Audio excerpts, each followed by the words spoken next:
So ಇನ್ನೊಂದು ಏನಂತಂದ್ರೆ ನಿಮ್ಮ ಬಳಿ ಈಗ ಆಟೋದವರು ಕೂಡ ಹಣ ಕೇಳಲ್ಲ, ಯಾಕಂದ್ರೆ ಅದು ದರ್ಶನ್ ಮೇಲಿನ ಅವರ ಮೇಲಿನ ಅಭಿಮಾನಕ್ಕೆ. ಆ ಅಭಿಮಾನಕ್ಕೆ ಋಣ ಸಂದಾಯ ಅಂತೂ ಮಾಡಕ್ ಆಗಲ್ಲ. ಆದ್ರೂ ಎಲ್ಲೋ ಒಂದ್ ಕಡೆ ಈ ತರದ ಒಂದು ಅಭಿಮಾನ ಕಂಡಾಗ ಒಂದು ಭಯ ಬಂದೇ ಬರುತ್ತೆ, ಆಬ್ವಿಯಸ್ಲಿ ಭಯ ಹುಟ್ಟಿಸುತ್ತೆ, ಅಥವಾ ನಿರೀಕ್ಷೆ ಜಾಸ್ತಿ ಇದೆ ಅಂತ ಅನ್ಸುತ್ತೆ. ಸೊ ನೀವೇನ್ ಹೇಳ್ತೀರಾ ಈ ಈ ಒಂದು ಅಭಿಮಾನಕ್ಕೆ ಹೇಗೆ ಇದು ಕಾಟೇರ ಒಂದು ಯೋಚನೆಗೆ ಈಡು ಮಾಡುತ್ತೆ.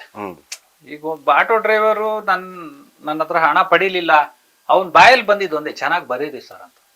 ಸೊ ಇದನ್ನೇ ಅಲ್ವಾ ಥಿಯೇಟ್ರಲ್ಲಿ ಬರೋ ಜನ ಎಕ್ಸ್ಪೆಕ್ಟ್ ಮಾಡೋದು. ಅವ್ರು ಇನ್ನೇನೋ ನಮ್ಗೆ ಮಧ್ಯದಲ್ಲಿ ಊಟ ತಿಂಡಿ ಕೊಡಿಸ್ರಿ, ನಮ್ಗೆ ಇಲ್ಲ ನಾನು ನಿಮ್ಮೇಲೆ ಕೋರ್ಟ್ ಮೊರೆ ಹೋಗ್ತೀನಿ ಅಂತ ಏನ್ ಹೇಳಲ್ಲ.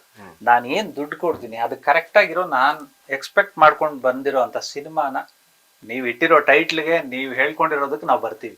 ಅದಕ್ಕೆ ನೀವೇನ್ ಹೇಳಿರ್ತೀರ ಅದು ಕರೆಕ್ಟ್ ಆಗಿ ಬರ್ದ್ಬಿಡ್ರಪ್ಪ, ಅದು ಕರೆಕ್ಟ್ ಆಗಿ ನೋಡಿಸ್ಬಿಡ್ರಪ್ಪ ಅಂತ ಎಕ್ಸ್ಪೆಕ್ಟ್ ಮಾಡ್ತಾರೆ ಅಷ್ಟೇ.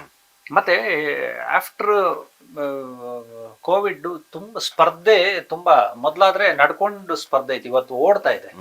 ಸ್ವಲ್ಪ ಹಂಗೆ ಹಿಂಗೆ ಅಂದ್ರೂ ಜನ ಸ್ಕ್ರಾಲ್ ಮಾಡ್ಬಿಡ್ತಾರೆ, ಆಯ್ತು ಇದು ಅಷ್ಟೇ ಅಂತ ಸ್ಕ್ರಾಲು ಮಾಡ್ತಾರೆ, ಟ್ರಾಲು ಮಾಡ್ತಾರೆ. 10 ಕಾಲಿಗೆ 10 ಗಂಟೆಗೆ ಶುರು ಆದ್ರೆ ನಿಮ್ಗೆ 10:15 10:45 ಅಷ್ಟೊತ್ತಿಗೆ ಅವನು ಮುಖದಲ್ಲಿ ಆಗೋ ಎಕ್ಸ್ಪ್ರೆಷನ್ ತೋರಿಸ್ಬಿಡುತ್ತೆ ಆ ಸಿನಿಮಾ ಹೆಂಗಿದೆ ಅಂತ. ಸೊ ಹಿಂಗಿದೆ, ಪ್ರತಿ ಸೆಕೆಂಡು ಮುಖ್ಯ ಆಗುತ್ತೆ.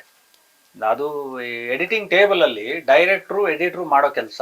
ಪ್ರತಿ ಸೆಕೆಂಡ್ ಕೂಡ, ಪ್ರತಿ ಕ್ಷಣನೂ ಆಡಿಯನ್ಸ್ ನ ಸೀಟ್ ತುದಿನಲ್ಲೇ ಕೂರಿಸ್ಬೇಕು, ಅವ್ರಿಗೆ ಪ್ರೆಡಿಕ್ಷನ್ ಮಾಡಕ್ ಬಿಡಬಾರ್ದು.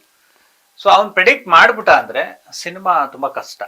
ಸೊ ಅಂತ ಸ್ಪರ್ಧೆಯಲ್ಲಿ ನಾವು ಎಷ್ಟು ಕೆಲಸ ಮಾಡ್ತೀವಿ, ಎಷ್ಟು ಚೆನ್ನಾಗಿ ಮಾಡ್ತೀವಿ, ಅವ್ರನ್ನ ಎಷ್ಟು ಚೆನ್ನಾಗಿ ಒಪ್ಪಿಸ್ತೀವಿ, ಇದು ಮ್ಯಾಟರ್ ಆಗುತ್ತೆ.